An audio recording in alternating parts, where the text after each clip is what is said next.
al hablar de la serie de Aprender a Comunicar e Influir, tercera parte. ¿Cómo estamos? Cuéntenme, ¿cómo se sienten el día de hoy? Hola, profesor, buenos días. Muchas gracias. ¿Todo bien? Un gusto Perfecto, me da conocerlo. muchísimo gusto escucharla. ¿Primera vez que estás con nosotros? Un gusto.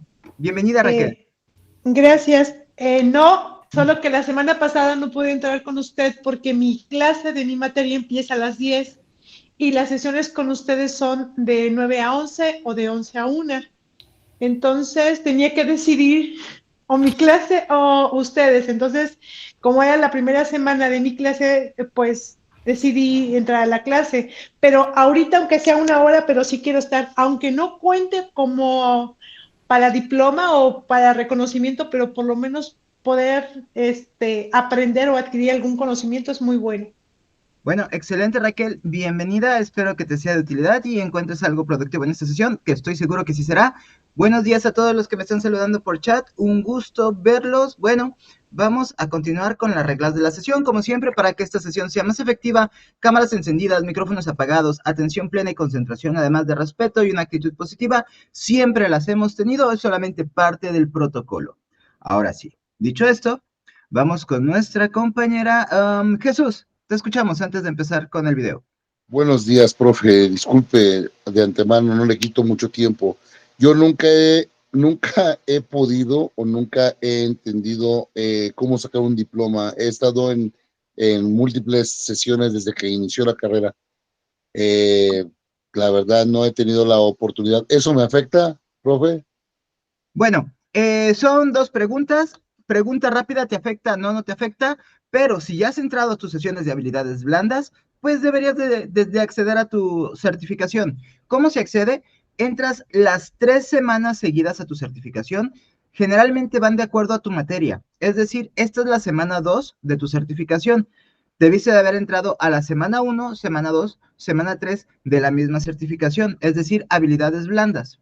Si tú terminas semana 1, semana 2, semana 3 y resuelves los ejercicios y resuelves el enlace que se te entrega, a tu correo electrónico de la universidad te va a llegar una certificación, te va a llegar un correo electrónico de la certificadora que se llama POC. Sigues los pasos, es decir, escribes tus apellidos, me parece. Ya que escribes Sí. tus apellidos, te va a llegar un segundo correo y ahí está tu certificación, ya lista. Ah, ok, perfecto. Tal vez ya lo tenga y no le he puesto atención. Perfecto.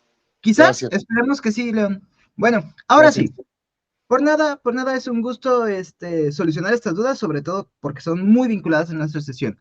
Y ahora sí, vamos con nuestra compañera para hablar un poquito más acerca de este tema.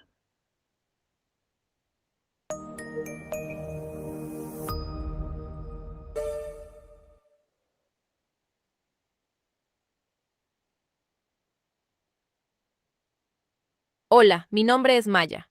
Sean bienvenidos a su sesión interactiva de habilidades blandas. El día de hoy vamos a abordar un tema sumamente interesante, presencia y seguridad al hablar. ¿Por qué las historias conectan? En la comunicación profesional, una de las mayores dificultades no es tener información, sino lograr que esa información resulte comprensible, significativa y fácil de recordar para otras personas. En ese punto, el storytelling adquiere valor como herramienta de comunicación.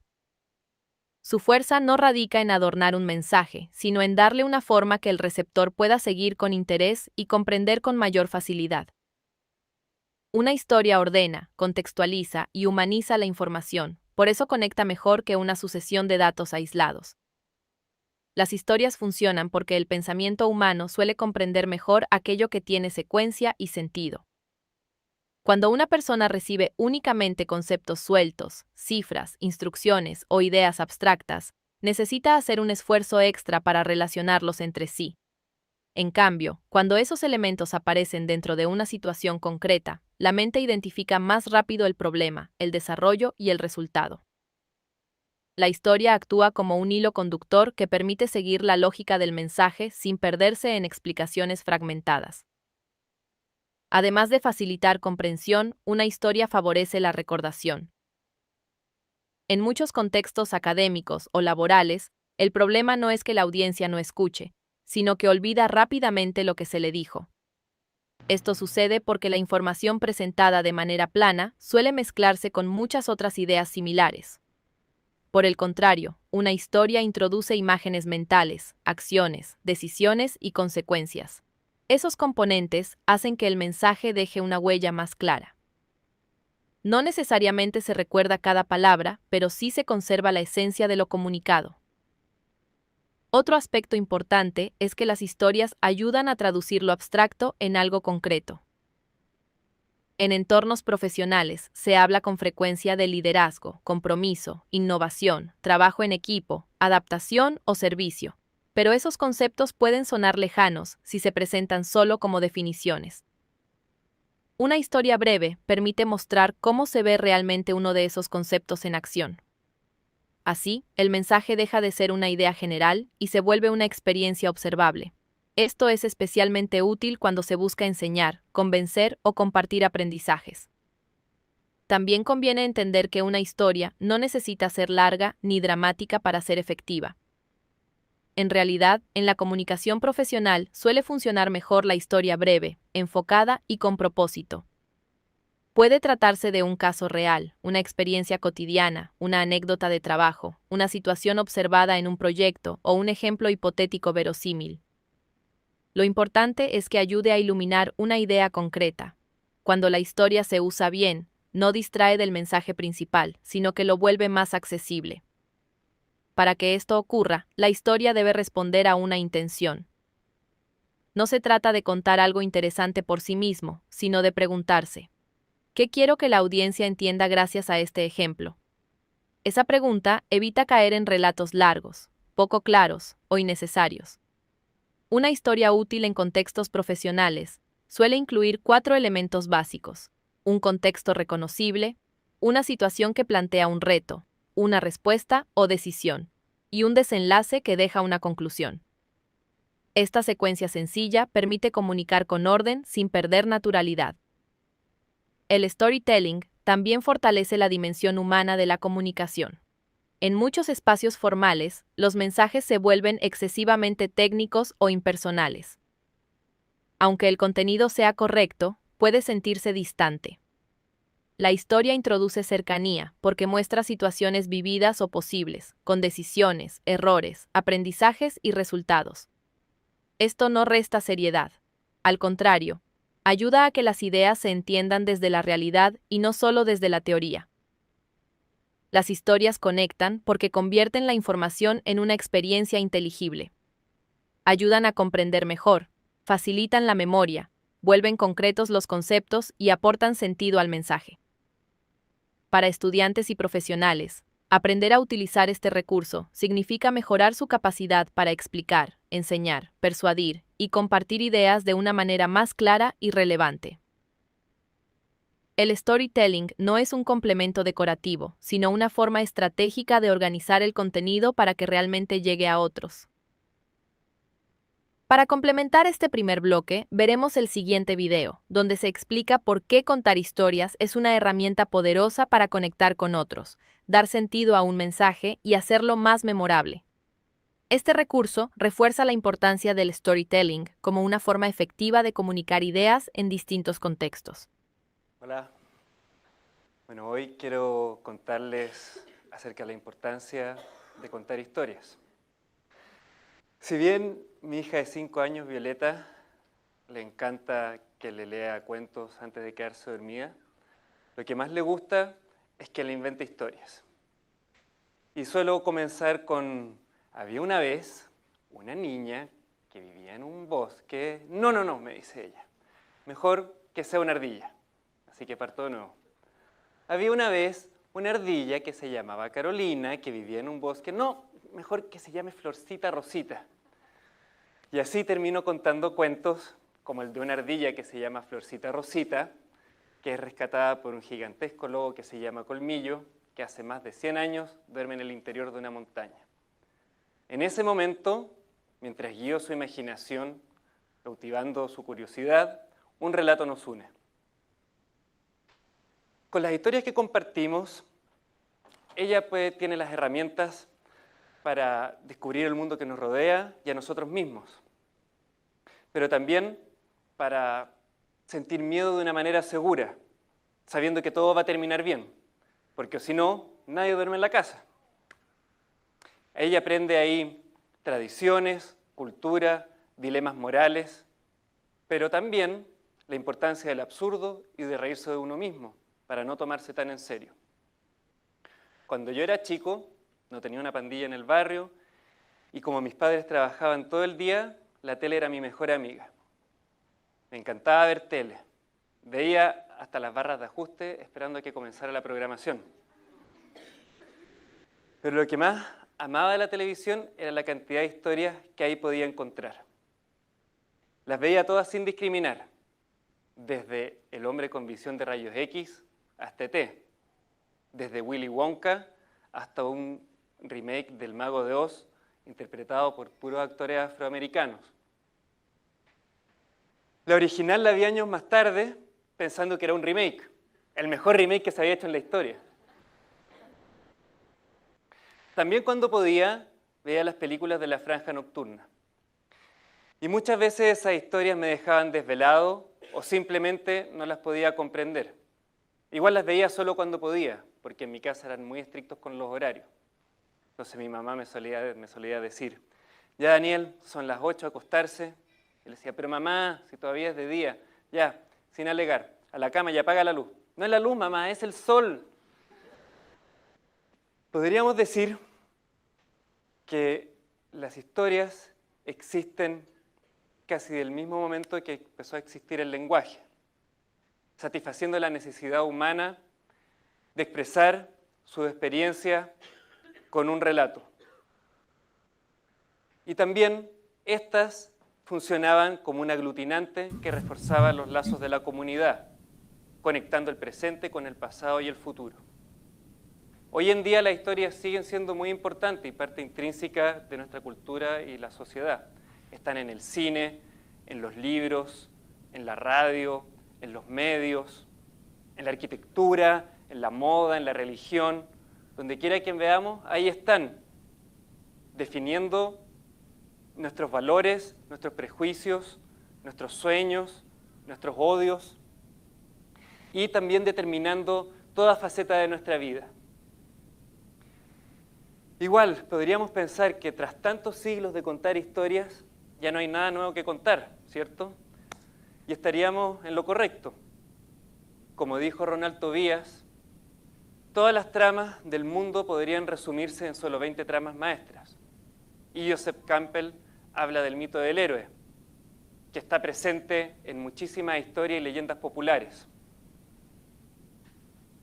donde el héroe pasa por las mismas aventuras en diferentes culturas. Cuando yo no estaba viendo historias, las inventaba, jugando con figuritas de acción, con legos, también encaramado arriba de un árbol, o simplemente sobre la cama mirando el techo. Y lo importante de eso era que hasta el día de hoy esas historias tienen que ver con lo que nosotros vivimos.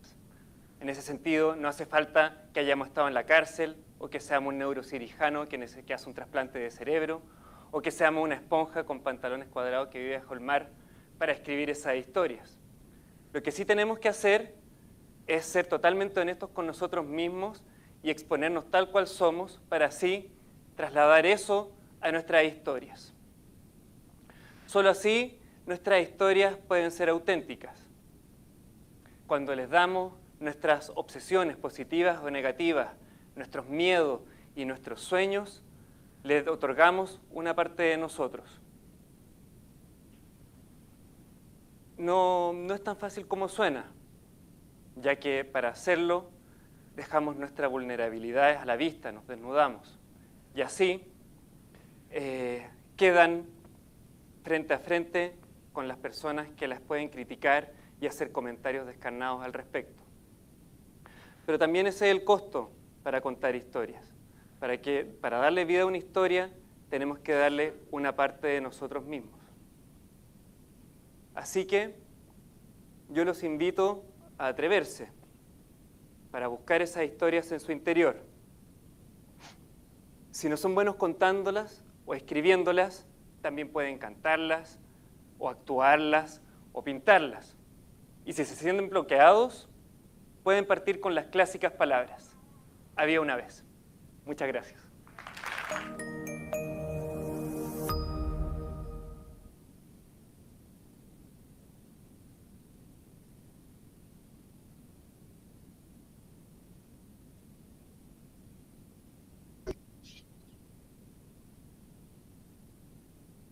Listo. No quería encender mi cámara. Esta parte de contar historias, antes de continuar con el contenido oficial, uno como docente o como miembro de equipos, como trabajador y sobre todo como líder, que yo creo que todos hemos tenido la oportunidad de ser parte de un equipo, a veces como miembro, a veces como líder, el contar una historia, más allá de compartir el contenido, más allá de compartir el core de la misma, tenemos que empezar compartiendo una emoción. Si nuestra historia nace desde la empatía y se logra generar un vínculo entre las personas que te escuchan y tú, ya tienes lograda la atención. Y si ya tienes lograda la atención, ya tienes logrado tu objetivo comunicativo. Es súper importante saber narrar una historia, saber abrazar a nuestra audiencia y de esta forma poder compartir el contenido. Y la mejor forma de contar una historia es estar expuesto a historias. Entre más historias escuchemos, entre más historias consumamos, entre más historias leemos, va a ser más fácil poder reproducir una historia. Y es divertido notar cuando una persona está influenciada por el tipo de historias que consume. Si es una persona que le gusta la literatura clásica, te das cuenta desde cómo inicia su narrativa, desde cómo expone a los sujetos, a los actores de la misma, desde cómo va su trama. Cuando ves a alguien que le gustan las películas de acción, estás escuchando el mito del héroe en cada una de sus historias. Y eso no es malo, es su personalidad narrativa. Y es muy interesante y es muy divertido aprender a narrar historias, además de útil. Te va a ayudar a poder tener una mucho mejor interacción, más allá de la comunicación, una mucho mejor interacción con las personas a tu entorno. Ahora, vamos a trabajar en grupos de aproximadamente 10 personas, en donde compartiremos una experiencia de nuestra vida académica, laboral o personal e identificaremos el reto, la acción y el aprendizaje. Además, la convertiremos en una historia breve con un mensaje claro. Nuestra respuesta, como siempre, debe de estar escrita en el editable. Denme un segundo, les comparto el editable. Y déjenme cerrar esto. Ay. Listo. Ya tienen el editable. Vamos a esperar unos cuantos segundos y vamos a hacer 4 equipos.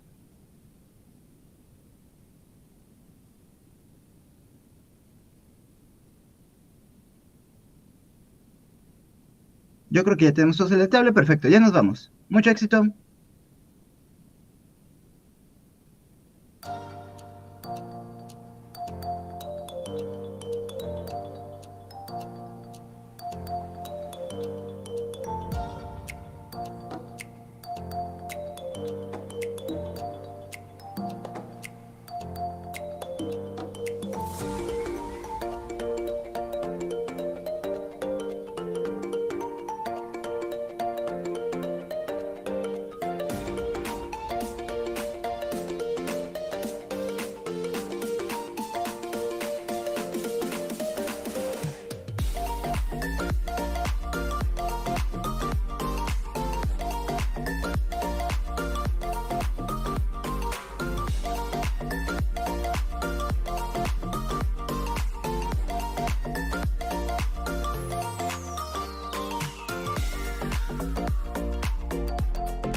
Dime, Cecilia.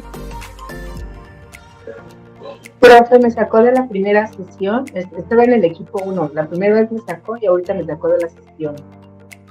Ok, ¿me ayudas, Carlita, con Cecilia, por favor? ¿La reintegras al equipo 1, por favor? Gracias. Sí, gracias. De nada, Cecilia. Gracias, Carlita. Ya va para allá.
Hola Cecilia, dime.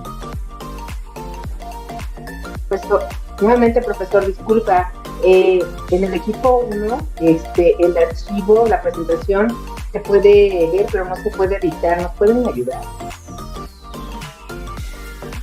A ver, permíteme un momento. Gracias.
Listo, tienes un vínculo nuevo, lo voy a pasar a compartir en las demás sesiones. Carlita, ¿me puedes ayudar, por favor? Para entrar a las demás sesiones.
Muy bien, ya estamos regresando. Vamos a esperar unos cuantos segundos para empezar con las presentaciones. Profe, antes de que empecemos, yo le quería decir algo. No podíamos editar el archivo en el equipo 3 y compartimos la historia, pero ahorita la vamos a exponer de acuerdo a cómo se compartió. Sí, sí, de hecho me comentó una compañera que no se podía editar y no pude hacer la corrección, pero bueno, sí, entiendo que nadie pudo editar, pero sí nos pueden compartir la historia. Eso estoy segurísimo que sí pueden. Okay. Perfecto. Igual si quieren nos pone ahí en la pantalla nomás solo lo de las preguntas y sobre esa contestamos. Con mucho gusto. Gracias, profe. Denme un segundo y les comparto la actividad 1.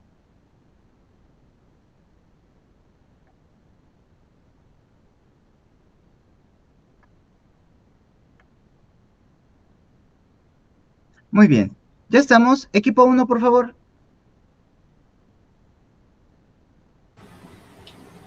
Adelante, Juan, te escuchamos. Hola compañeros, buenos días a todos. Perdón, ¿sí me escuchan ahí? Sí, adelante. Perdón. Ok, bueno, mire maestro, nosotros hicimos una lluvia de ideas, tampoco no pudimos editarlo, pero lo llamamos el tema, todos opinan pero nadie escucha, que es un colapso en la comunicación. ¿Qué fue lo que ocurrió? Pues hacemos una lluvia de monólogos, las personas hablaron una sobre otra para imponer sus puntos de vista. Falta del receptor, todos estaban listos para responder, pero nadie estaba procesando la información del resto. El ruido estadístico, que muchas veces pasa, el exceso de opiniones sin filtro cancela el valor de las buenas ideas. Esto es parte de lo que pasa en muchas ocasiones. Ok, la siguiente pregunta es, ¿cuál fue el reto o situación principal? La principal el reto fue el ego. ¿Por qué? Porque a pesar del deseo individual de sobresalir a la necesidad colectiva de resolver un problema, faltó la ausencia de un liderazgo que asignara turnos y prioridades, que fue la falta de moderación. Otro punto que vimos ahí fue la incomprensión del objetivo. Olvidábamos que la meta era solucionar una crisis, no ganar una discusión, no sé quién es primero, quien tenga la razón. ¿Qué decisión, acción o reacción hubo? Tuvimos una reacción pasiva-agresiva, parte del equipo se rindió, otros se cruzaron de brazos, alguien más no contestó y se dejó de aportar. La decisión de ruptura es un moderador o el agotamiento mutuo obligó a un silencio incómodo para reiniciar la sesión. Una acción correctiva se implementa un sistema de turnos visual o un documento compartido para escribir ideas en silencio. La siguiente pregunta, ¿qué aprendizaje dejó esta experiencia? Oír no es escuchar. Escuchar requiere atención activa y empatía, no solo esperar tu turno para hablar. Menos es más. Una opinión fundamentada vale más que 10 comentarios improvisados. Un silencio estratégico, callar para analizar el entorno es una ventaja competitiva en todas las reuniones y en todas las juntas o diálogos que tenemos con demás personas. ¿Cuál es la idea importante para comunicarse? Primero, para conectar hay que apagar micrófono propio. Segundo, la validación mutua. El éxito de un proyecto no depende de quién tenga la idea más ruidosa, sino de cómo el equipo integra las mejores propuestas. Un tercero es un diseño de espacio. Las dinámicas de trabajo deben penalizarse hacia una interrupción y premiar la síntesis. Esto fue más o menos un resumen de lo que literalmente pasó en este momento y de lo que comúnmente llega a pasar. Es solamente sintetizado lo que todos coordinamos. Ok, muchísimas gracias, compañero. Muchísimas gracias, Juan. Gracias, equipo 1. ¿Te escuchamos, Laura? Sí, profesor. Nada más para conclusión del equipo 1, que es muy importante la comunicación real y la inclusión, que son inseparables. Si no hay comunicación en donde hay inclusión, pues no hay una buena comunicación. Solo es al escuchar con respeto, dar espacios, ser equitativos, tener esa inclusión de cada uno de los compañeros, es como se logra que todos aporten su valor, su fortalecimiento al grupo y mejorar los resultados. Gracias. Muchísimas gracias a ti, Laura. Ok, bueno, vamos con el equipo número 2, por favor. Mano arriba, Roberto, ¿cómo estás? Adelante. Hola, ¿qué tal, profesor? A ver, no se abrió mi cámara, pero bueno. Ojalá y pueda platicar esto en 2 minutos porque es sobre mi experiencia, así se titula, mi experiencia. ¿Qué ocurrió? Pues por ahí, por el año de 1985, a principios de año, pues yo era policía en la Ciudad de México. En ese entonces, mi intención de trascender el puesto, de superarme, hice solicitud en unos laboratorios muy importantes que estaban situados precisamente allá en la Ciudad de México. Hice mi solicitud y pues para entrar, cambiar de ambiente, tener un trabajo diferente. ¿Qué ocurrió? Pues que en los varios exámenes que me propusieron, me dijeron que yo tenía una habilidad diferente y que pues el trabajo que yo quería, que era casi como obrero, una cosa así, pues dice, va a cambiar. Entonces, ¿cuál fue el reto o situación principal? Precisamente esa, ¿no? El cambio. O sea, el cambio consistía incluso en cambiar de ciudad. Fue algo tremendo, porque pues no estaba contemplado vivir una experiencia como esas. ¿Qué decisión, acción o reacción hubo?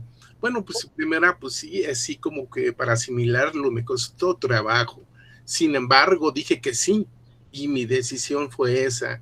Entonces, mi acción y reacción, pues fue de esperanza y decir, bueno, pues si ellos dicen que puedo hacerlo, pues es que lo puedo hacer. ¿Qué aprendizaje de esa experiencia?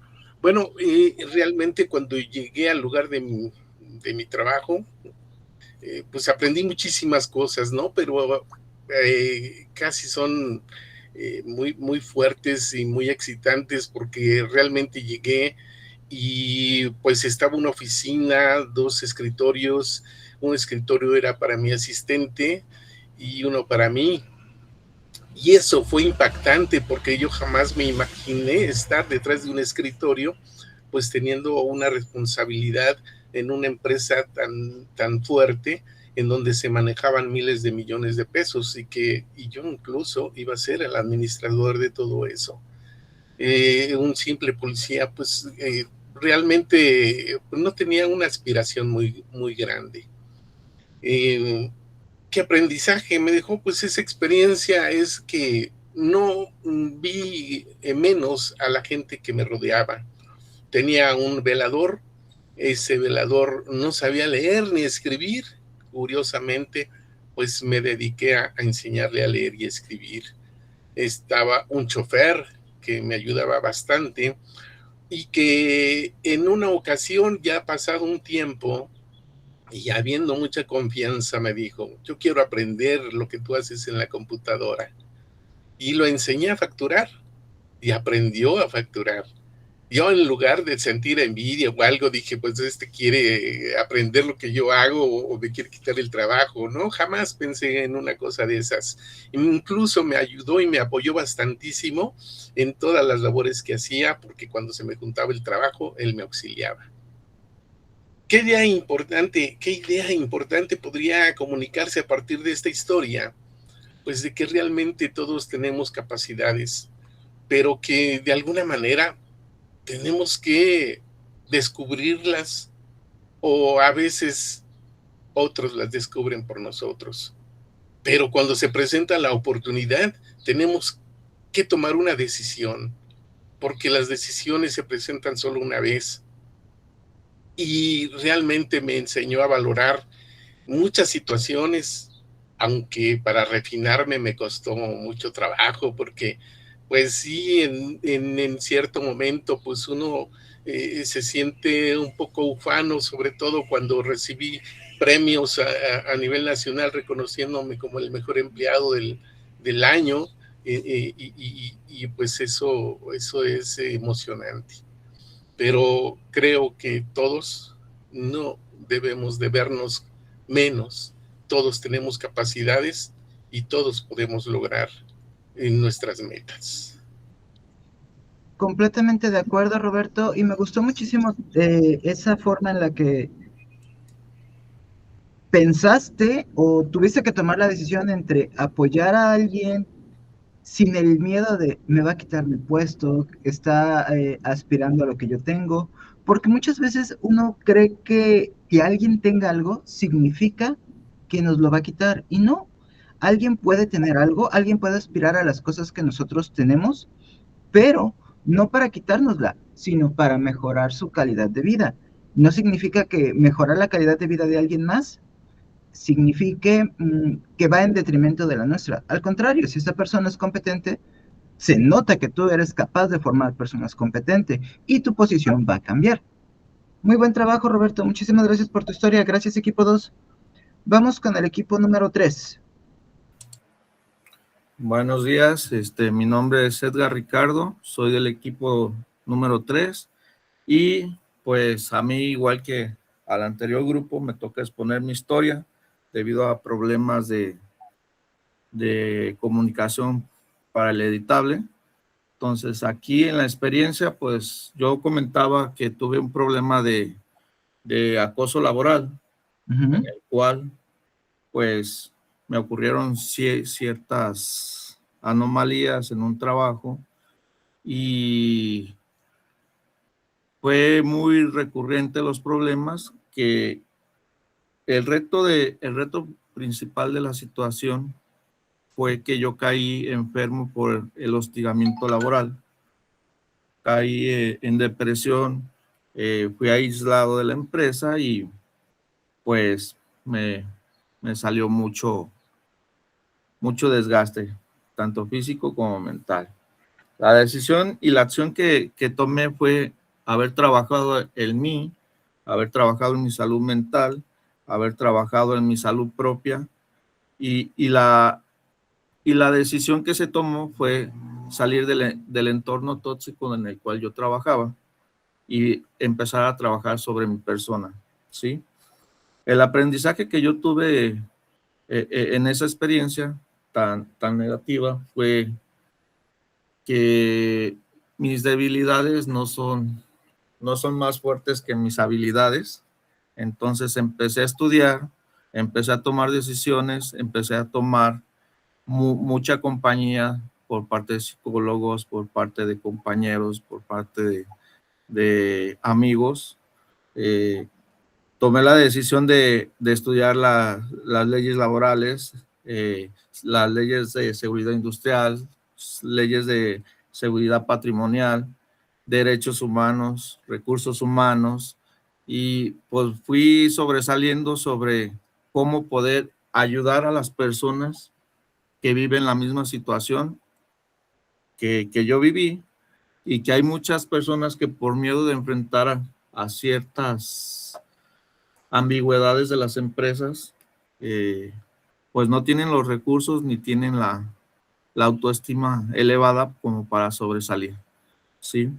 La importancia que yo pude comunicar en esta experiencia es a mis compañeros del grupo 3, que no solamente las mujeres sufren de este tema de acoso y hostigamiento, creo que también los hombres sufrimos de lo mismo, pero los hombres somos más callados. Los hombres a veces no, por miedo a cómo nos señalan o cómo nos etiquetan, a veces no decimos nada, pero enfrentamos muchas situaciones, tanto laborales como personales, y todavía cuando tenemos familia, pues enfrentamos cómo salir adelante, ¿sí? Mi punto de vista fue haber estudiado, terminé 7 diplomados de seguridad industrial, 2 de seguridad patrimonial, 4 diplomados de recursos humanos, un seminario de recursos humanos Talenti, y ahora estoy estudiando la carrera de coach aquí en la Universidad UCA. He aprendido mucho en esta universidad, me ha dado mucha comunicación con la demás gente. He ayudado ahorita a sobresalir de estos temas a más de 100 personas, con la oportunidad de poder salirse de un ambiente del cual yo viví muy mal, y pues aquí estamos, transmitiendo ciertas habilidades que tenemos Ahorita me ha ido muy bien en la escuela y afortunadamente en el trabajo también. Muchas felicidades, Edgar. Y siempre ante una disyuntiva tenemos la opción de claudicar, de sentirnos mal, pues de sentirnos afectados y sentirnos como víctimas o sentirnos como afectados. Y no es lo mismo ser una víctima que ser un afectado. Al final, Claro. el daño se hace, pero la víctima va a seguir siendo víctima. Y una persona que está afectada por algo busca cómo cambiar una situación. Pero Bueno, hay veces que no se trabaja en la persona, a veces el mismo contexto de la autoestima baja te lleva más a estar enfermo mentalmente y normalmente siempre señalas a los demás, pero nunca trabajas en tu persona. Creo que si tenemos el apoyo de alguien que vivió lo mismo o de alguien que tuvo las características y la podemos ayudar, yo creo que es algo que podemos facilitar los que conocemos. Ahorita les aseguro que no ha habido ninguna empresa que pueda encararse conmigo de acuerdo a las leyes. Entonces, me gusta mucho ayudar a ese tipo de personas. Me fascina porque sé que puedo lograr cambiar el sentido de la persona dañada. Entonces, me favorece mucho aportar esta experiencia a gente que no conozco, pero que sí me gustaría que si en alguna experiencia similar, sepan que hay alguien que los puede ayudar. Y necesariamente no ocupan pagar. Siempre hay unas oportunidades y dentro del gobierno, dentro de las amistades, dentro de la escuela, siempre hay alguien que te puede acompañar, te puede dar un consejo o te puede dar un apoyo.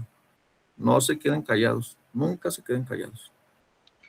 felicidades, Edgar, y qué bueno que tomaste esta situación que estuvo en contra tuya, la pudiste cambiar, la tomaste como un impulso, tanto así que estás estudiando una carrera con la intención de evitar que esto le pase a demás personas. Muchas felicidades, equipo 3, gracias. Vamos con el equipo 4 para poder continuar. Adelante, equipo 4, por favor.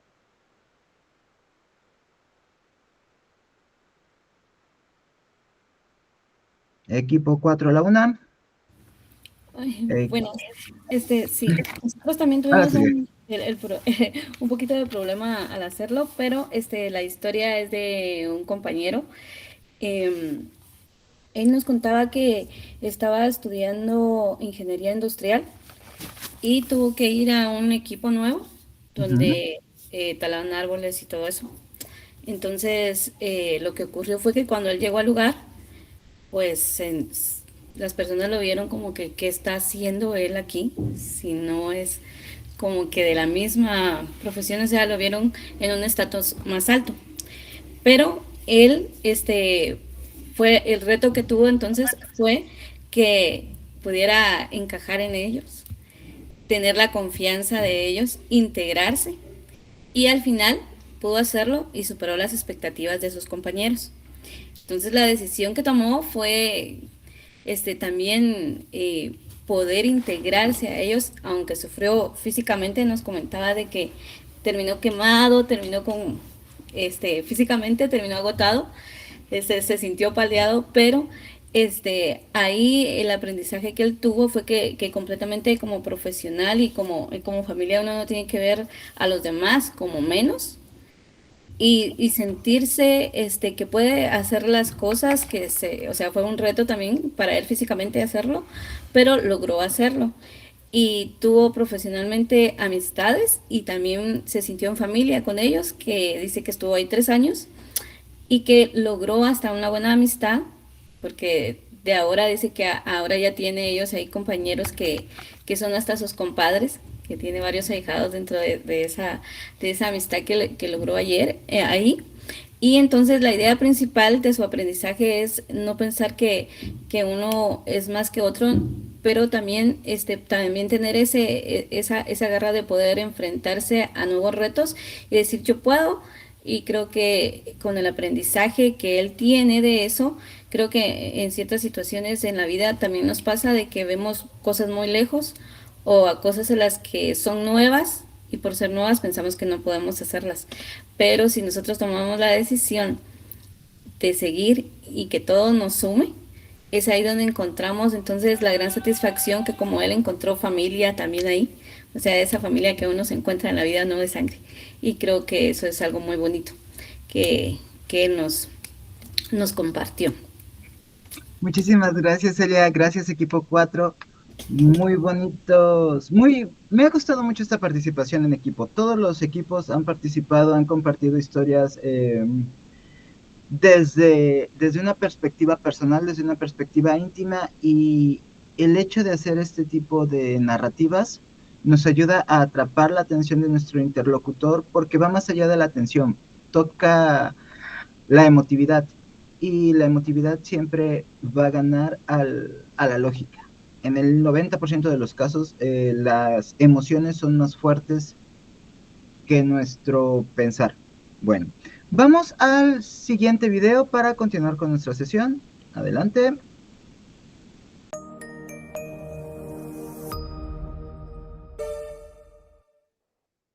Presencia personal al comunicar.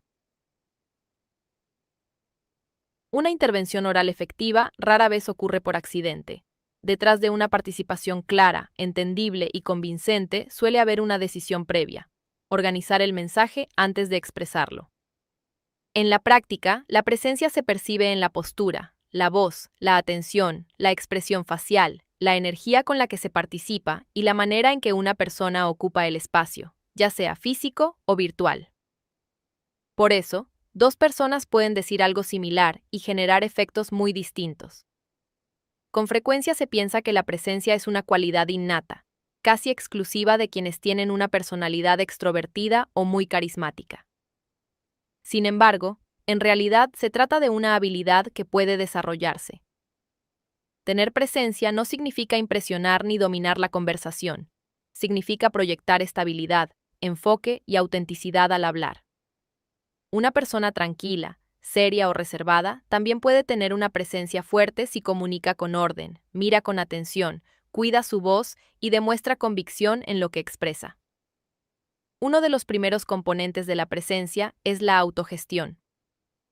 Muchas veces, la dificultad para comunicar no proviene del mensaje, sino del estado interno de quien lo emite. El nerviosismo, la prisa, la distracción o la inseguridad afectan la forma de hablar y de relacionarse con la audiencia. Por eso, la presencia comienza con la capacidad de regularse, respirar antes de intervenir, ubicar el propósito de lo que se va a decir, hablar con un ritmo razonable y evitar reaccionar de manera atropellada. La calma no elimina los nervios, pero sí permite que estos no controlen la comunicación.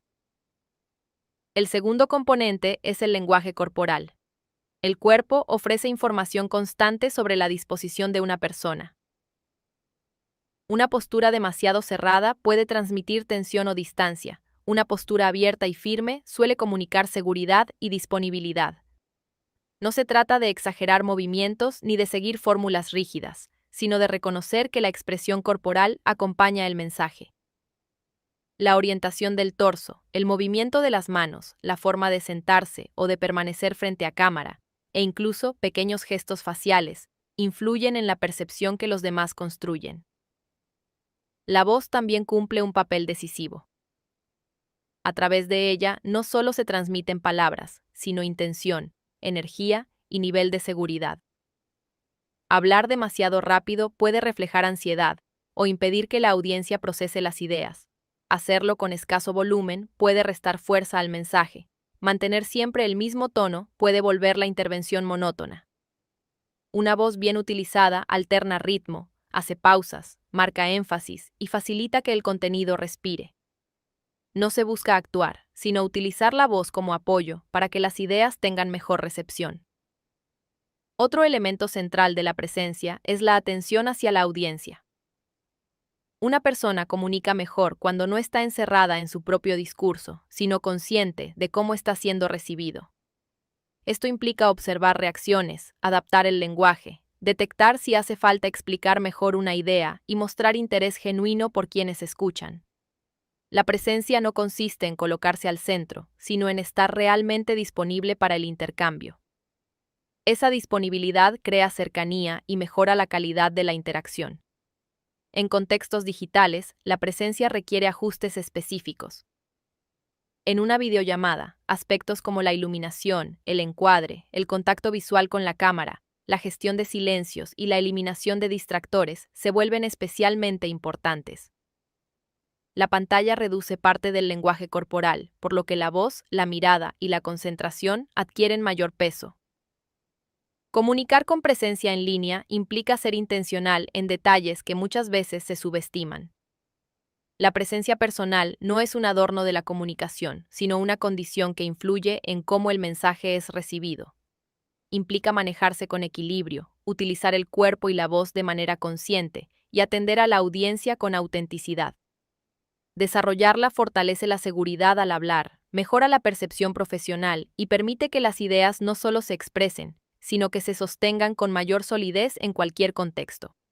Para complementar este segundo bloque, veremos el siguiente video, donde se reflexiona sobre la imagen personal como una forma de comunicación que influye en la manera en que nos percibimos y en cómo nos relacionamos con los demás. Este recurso refuerza la importancia de proyectar una presencia congruente, segura y auténtica.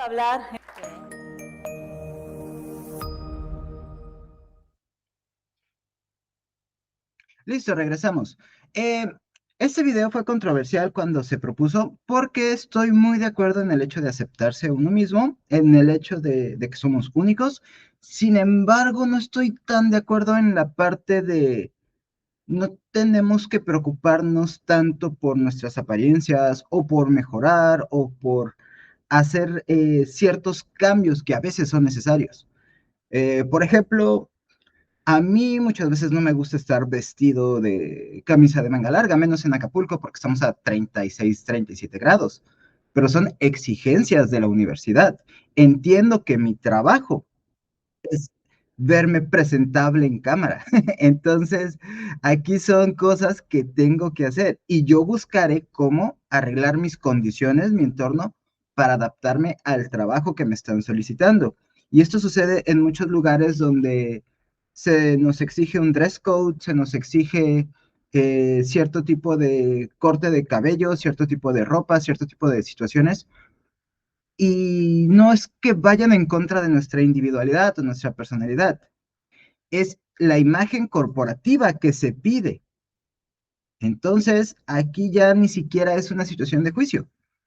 La empresa en la que nosotros estamos participando y queremos participar, nos exige esto desde el principio. Y si los valores de la empresa no están de acuerdo con nuestros valores, entonces no vamos a participar en la empresa, porque no vamos a pelear algo que desde el principio se te indica, desde el principio se te dice, en mi caso, oye Arturo, tú no puedes trabajar con playerita y de tirantes y tomándote un coco.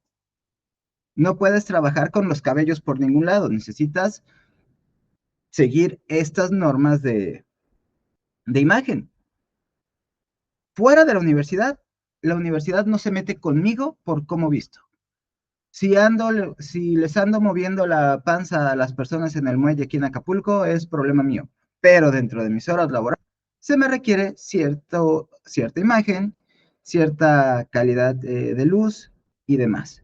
Entonces, sí, las expectativas de otras personas, las expectativas de ese tipo son de ellos, pero cuando se trata de un entorno laboral, de un entorno profesional, sí tenemos que seguir las expectativas de la empresa, porque ellos nos están pagando por nuestro tiempo, por nuestra atención y por nuestro apego a ese tipo de normas.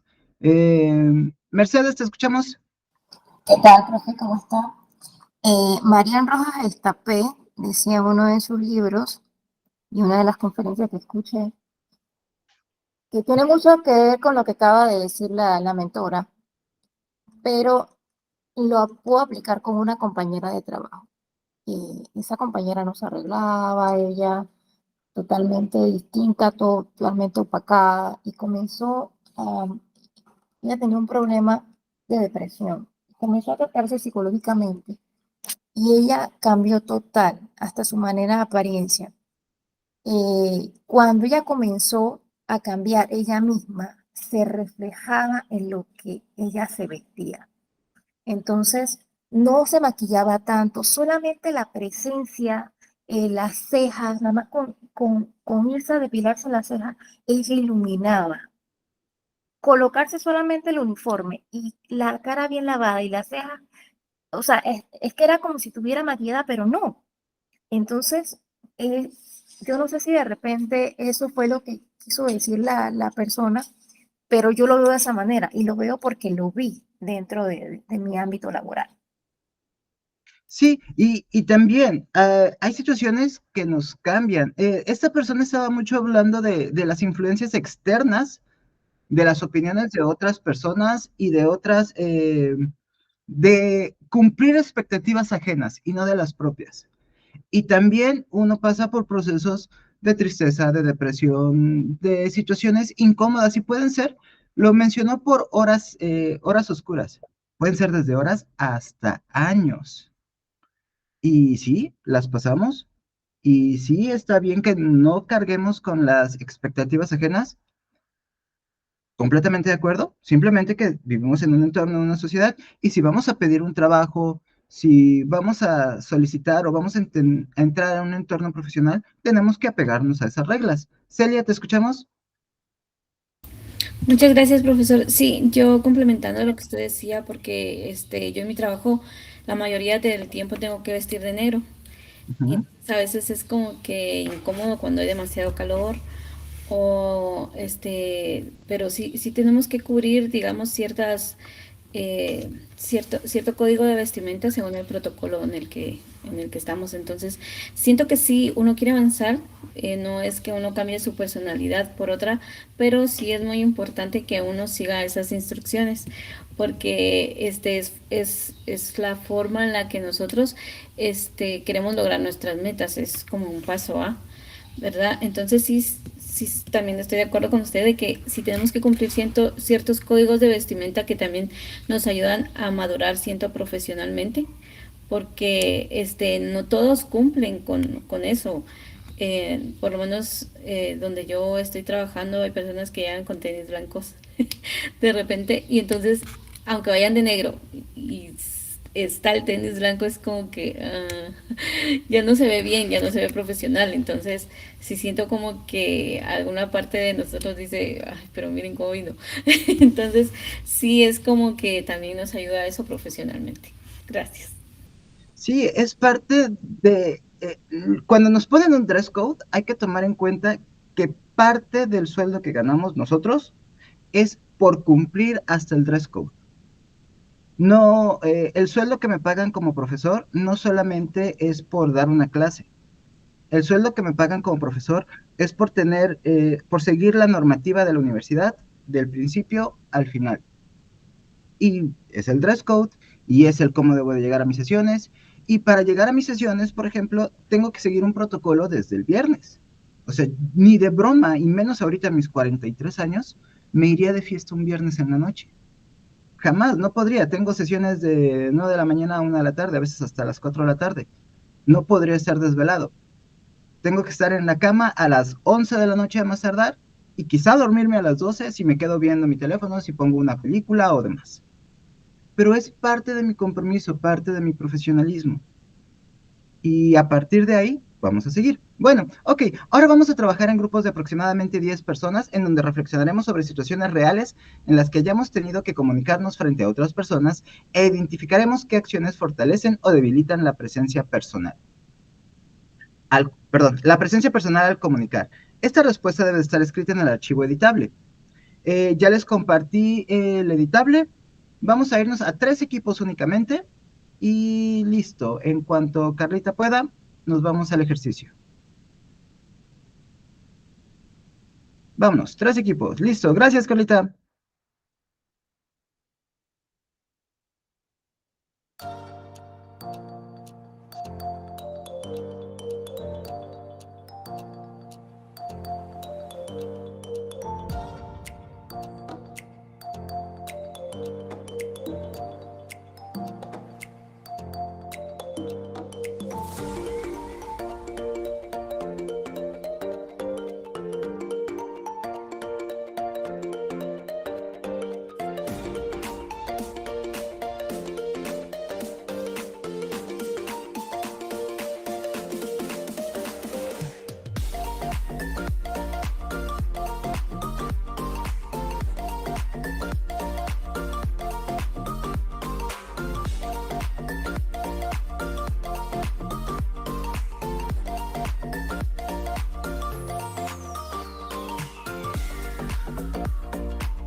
Buenas tardes, compañeros.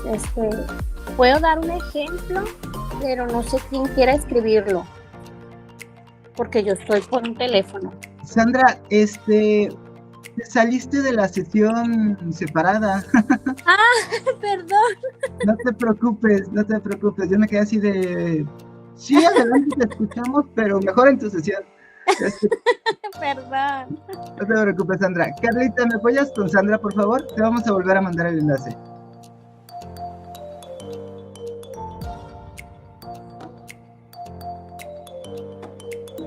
Jorge, te lo comparto, sí se puede. Yo la acabo de abrir.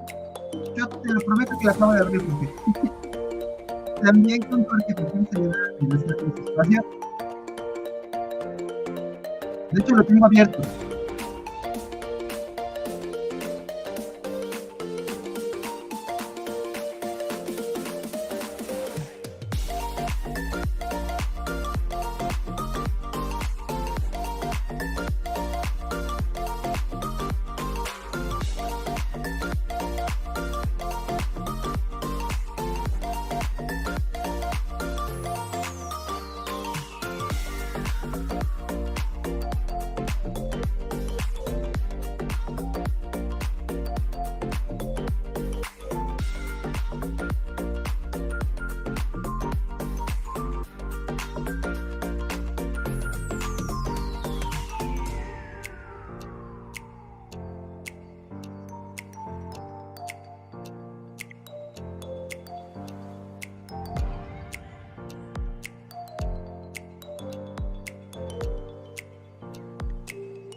¿Puedes enviar a Sandra a su sesión, por favor? Creo que Sandra se salió de la sesión y sigue aquí.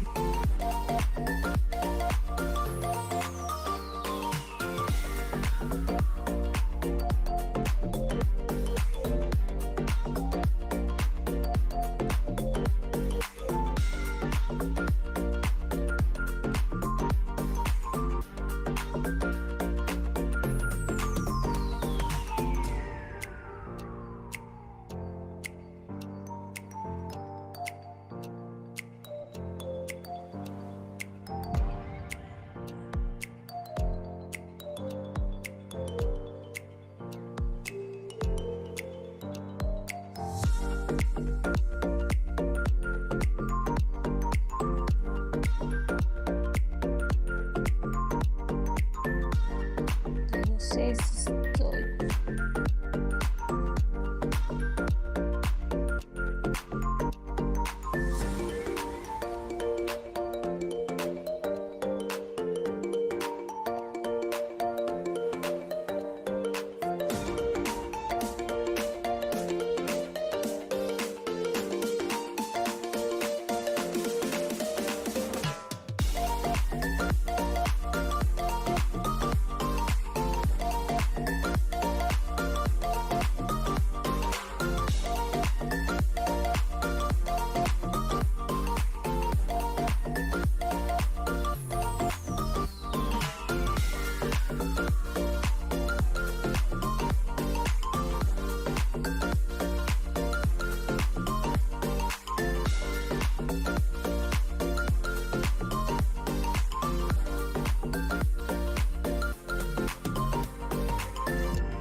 Sandra, solo tienes que estar la invitación en nuestro moderador y listo.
Muy bien, estamos regresando. Vamos a esperar unos 5 o 6 segundos en lo que los demás compañeros se reintegran. Y mientras yo actualizo la presentación, la refresco y la empiezo a compartir. Denme un segundo. Ya está refrescada. Y ahora sí, vámonos a compartir. A ver, ¿alguien había levantado la mano? No, ¿verdad? No, no tengo manos levantadas. Ahora sí, ya estamos todos de regreso. Equipo número 1, por favor. Adelante, Juan. Buenos días. Hola, buenos días a todos de nuevo. Bueno, en este equipo 1 sí fue un poco fuerte la situación. La mayoría nos abrimos a hablar sobre la pérdida de un ser querido, en especial hijos. Varios hemos perdido hijos. Puede ser alguna otra cosa, pero en especial este tema fue ahora lo que viene siendo en hijos. Aquí pusimos lo que son las acciones, las dos acciones y los hábitos en resumido, pero si me permiten hago algo rápido en cuestión a lo que hablamos en este tema. En cuestión de acciones, estas conductas nos permiten anclarse al aquí y al ahora, evitando que la mente se pierda en el trauma del pasado o en el miedo al futuro. Entre ellos la escucha activa, que no solo escuchamos con los oídos, como hemos hablado ya varias veces, esto implica también mantener un contacto visual suave, asentir y sobre todo no interrumpir para dar consejos. Su objetivo es que el otro o tú mismo se sienta validado. Agregamos que la pausa sagrada, que antes de hablar o actuar, tomamos una respiración consciente. Esta micropausa permite responder desde la intención y no desde la reactividad emocional. El aterrizaje sensorial. En el momento de desborde, normalmente 3 cosas que vemos, 2 que escuchamos y 1 que podemos sentir físicamente son texturas, temperaturas. Esto devuelve la conciencia al cuerpo. Y por último, la validación radical. Aquí aceptamos el dolor tal cual se presenta en decir estoy triste, estoy bien. Es una respuesta natural al amor que se sentía. En las acciones que debilitan la presencia personal, hablamos que había mecanismos de defensas que el cerebro utilizamos para evadir la intensidad del duelo. Estos pueden ser largos, pero fragmenta cada uno la experiencia diferente, entre ellos la huida digital o una distracción constante. El uso compulsivo del teléfono, televisión o redes sociales pueden adormecer el sentimiento de vacío. La optimización del duelo, esto intentar hacerlo bien o superarlo rápido para no incomodar a los demás o para autoexigencia profesional, esto desconecta de la realidad emocional. La ruminación del si hubiera, quedarse atrapado en el pasado reviviendo escenas, lo cual nos saca del presente y drena nuestra energía vital. Por último, el aislamiento encubierto, estar físicamente presente en una reunión o familia, pero mentalmente ausente, negándose a conectar con el dolor compartido. Los hábitos concretos que mejoran la presencia, pusimos la bitácora de presencia, que al final del día escribe una sola cosa que haya sentido plenamente: tristeza, alivio, cansancio, gratitud. Ponerle nombre al sentimiento ayuda mucho a procesarlo y a discernirlo. La meditación de 5 minutos o anclaje de respiración. Simplemente sentarse en silencio, observar cómo entra y sale el aire. Si la mente se va y se irá, regresar amablemente a la respiración. Esto nos desconecta de muchas capacidades que nos duelen. La ritual del cierre e inicio del día. Si el dolor es fuerte, dedicamos 3 minutos a encender una vela o escribir un pensamiento al ser querido antes de dormir.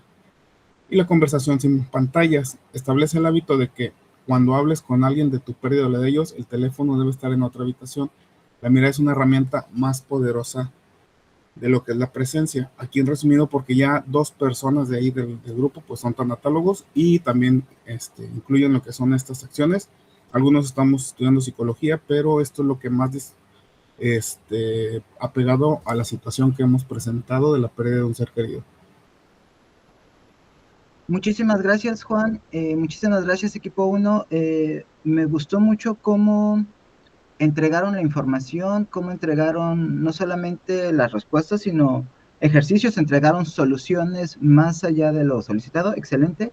Muchísimas gracias. Vamos con el equipo número 2, por favor. Gracias. Antes que nada, quiero agradecerle a mi equipo, al equipo 2, que me permitiera exponer mi caso, porque yo sí creo que soy una persona que tengo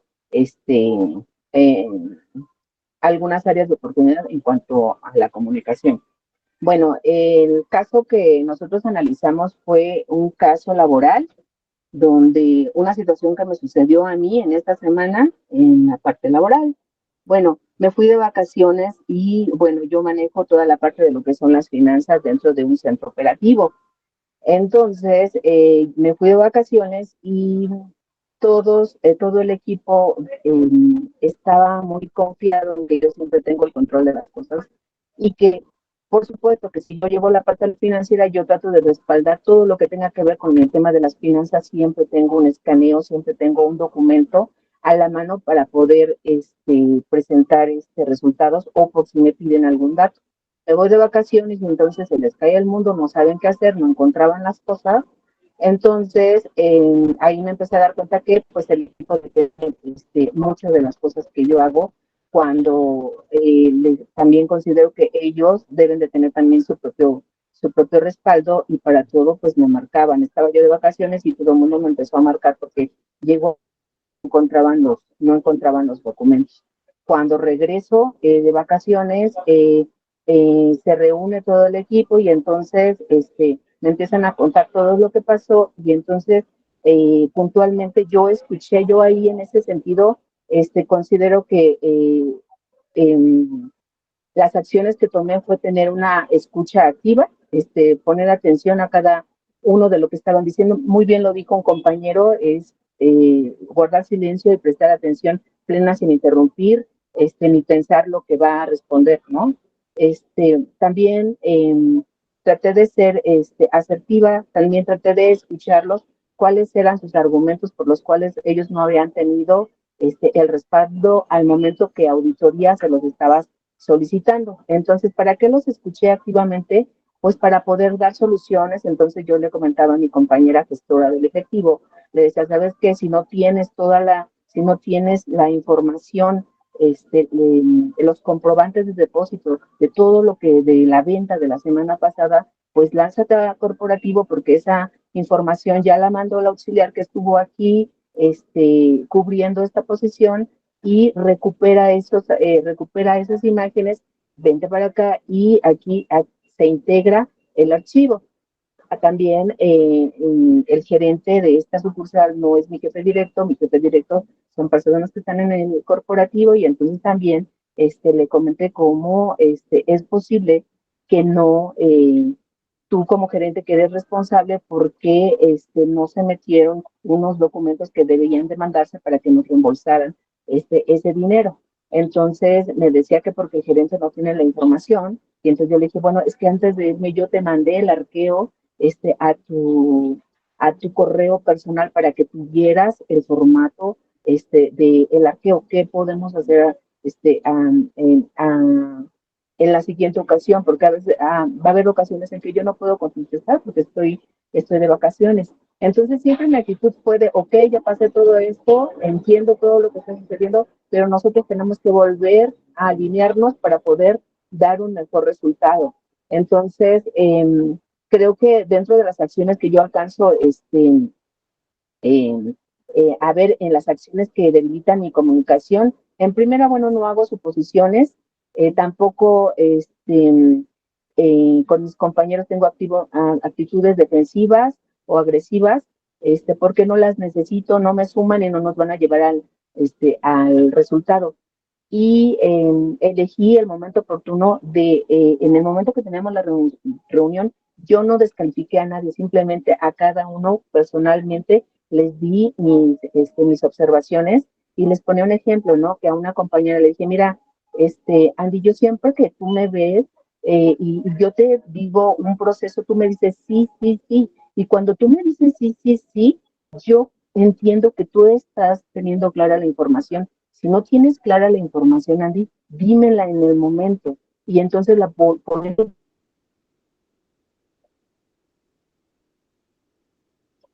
volver a revisar. Ajá.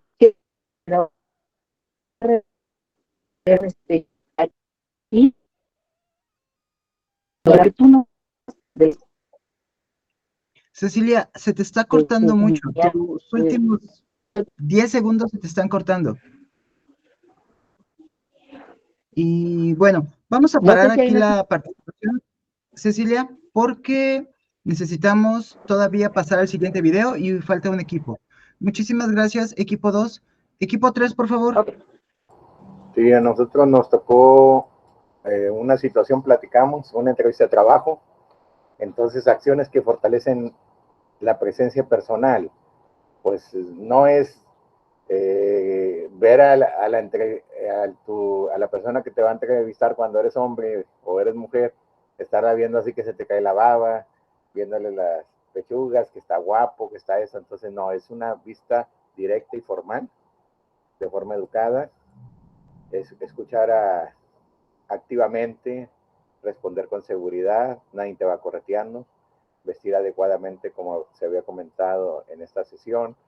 También las acciones que debilitan la presencia personal es llegar tarde a la audiencia, llegar todo sudado y corriendo, evitar el contacto visual, interrumpir, mostrar inseguridad o desinterés, sacar barras bimbo o excusas antes de que empiece la entrevista o dentro de la entrevista.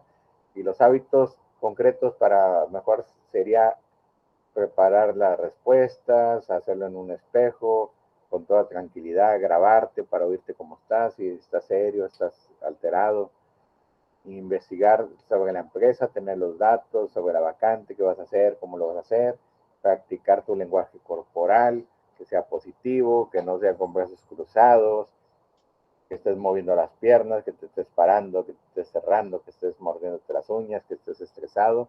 Entonces, todo eso se fijan los reclutadores en la entrevista de trabajo y otras cosas más. Así es, Jorge. Muchas gracias, equipo 3. Bueno, vamos con el último video de la sesión. Ya está la encuesta. Recuerden que también tenemos que responder el cuestionario. Y denme un segundo. Vamos al último video. Les agradezco a todos su tiempo y su atención. Nos vemos la próxima semana. Que estén muy bien todos. Un abrazo enorme. Profe, Gracias, profe. no encuentro el cuestionario. Se los van a pasar en unos momentos. ¿Cómo unir historia, mensaje y presencia? Una vez que una persona comprende el valor profesional de la oratoria y aprende a organizar sus intervenciones con una estructura clara, el siguiente paso consiste en fortalecer la manera en que entrega el mensaje. Por eso, unir historia, mensaje y presencia implica aprender a diseñar la comunicación de manera integral. No basta con tener una buena idea, ni con contar una anécdota interesante, ni con hablar con seguridad de forma aislada. El verdadero impacto aparece cuando estos tres componentes trabajan de manera coordinada. El punto de partida es el mensaje. Antes de pensar en ejemplos, tono o recursos expresivos, conviene definir con precisión qué se quiere dejar claro. Una intervención sin mensaje central suele dispersarse. Dice muchas cosas, pero ninguna termina de instalarse con fuerza. Por ello, el primer paso consiste en identificar la idea principal en una frase breve. Esa frase funciona como criterio de selección, ayuda a decidir qué información entra, qué se elimina y cuál será el cierre de la intervención. Después viene la elección de la historia o ejemplo que servirá como apoyo. Aquí el error más frecuente es contar algo atractivo pero poco relacionado con la idea central. Para evitarlo, la historia debe elegirse por su utilidad, no por su espectacularidad. Puede ser una situación real, un caso profesional, una observación cotidiana o una experiencia breve que permita aterrizar el mensaje. Lo importante es que ilumine la idea principal y ofrezca una referencia concreta para la audiencia. En este nivel, la historia funciona como puente entre la abstracción y la experiencia. El tercer componente es la presencia, que entra en juego al momento de ejecutar el mensaje. Una misma intervención puede generar resultados distintos según el modo en que se sostiene ante la audiencia. Aquí influyen el ritmo, las pausas, la intención al mirar, la capacidad de habitar el silencio y la congruencia general entre lo que se dice y cómo se dice. La presencia convierte una comunicación correcta en una intervención convincente, porque ayuda a que el mensaje no se escuche como una fórmula memorizada, sino como una idea realmente asumida por quien la expresa.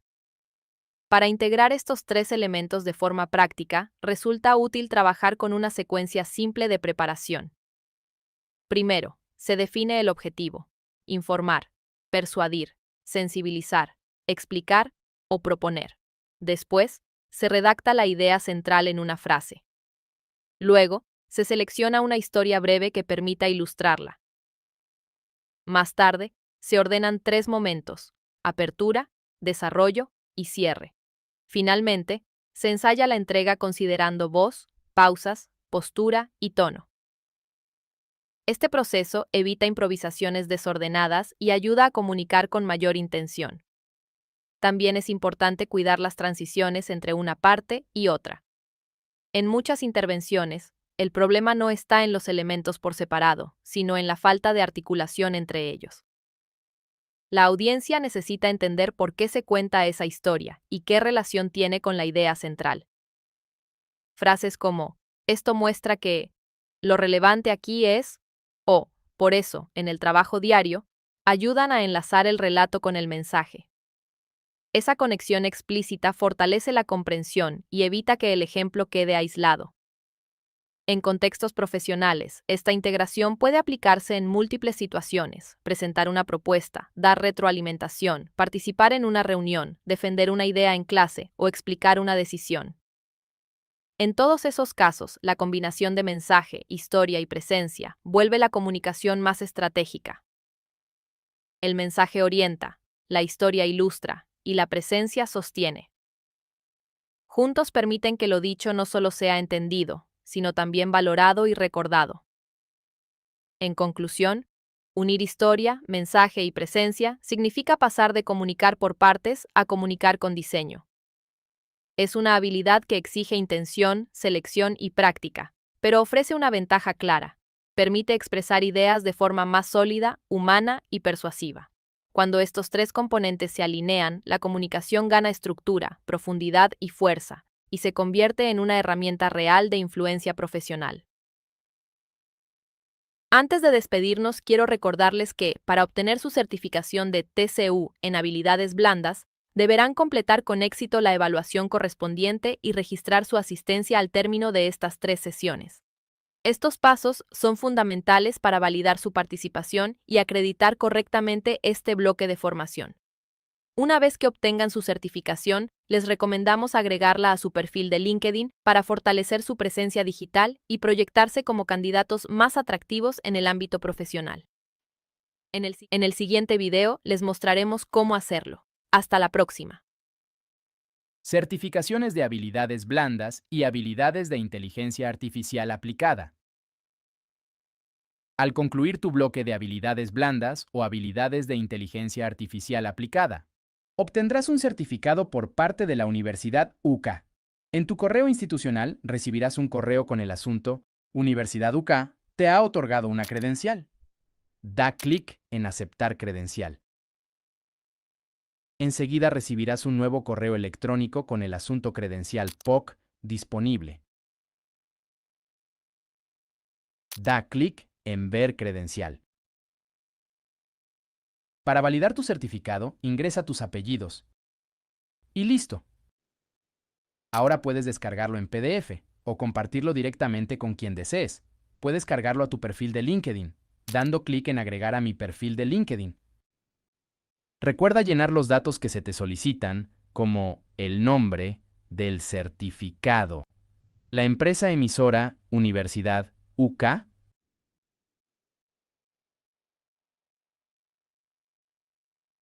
y por último, la fecha del certificado. Verifica que la URL del certificado se agregue de manera automática. Da clic en Guardar y tendrás disponible tu nuevo certificado de la UCA en tu perfil de LinkedIn. Muchas felicidades por obtener una certificación con nosotros.